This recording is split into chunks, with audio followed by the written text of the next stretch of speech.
So, you know, Dr. Jalovic is being very nice about it, but the bottom line is that your survival, your risk of dying is higher if you're obese, it's higher if you smoke, it's higher if you don't exercise, and it's higher if you drink more than 1 to 2 alcoholic beverages per day. So if you think about those things, this is not just we want you to be better, we want you to survive.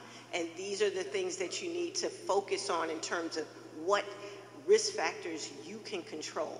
The other thing is that the lion's share of breast cancers are not genetically linked. Like 90% have no genetic risk factors. So you need to keep that in mind. Just because you don't have a family history does not mean that your risk is less than the general population.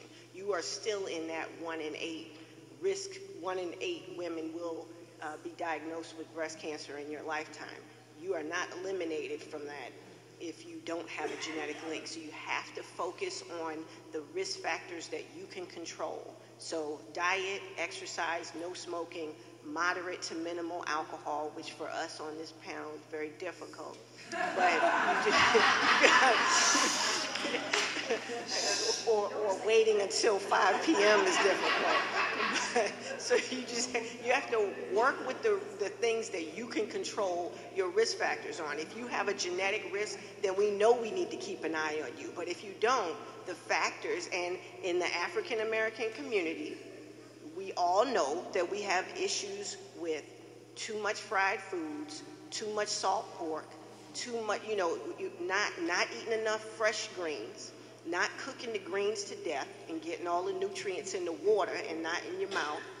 These are the things, and that's why it's essential that you all getting this information then take it back into the community so that every day and every month and every year, because we have to combat what's going on in the White House right now, because they're trying to whittle away at everything in the Affordable Care Act. And the Affordable Care Act is what stands between us and complete mass destruction. And I know I probably shouldn't say that, but it's the truth. Because right now we have preventative measures that are on the books in our favor. And if you look at what everything is going on in Washington, is impacting women's health.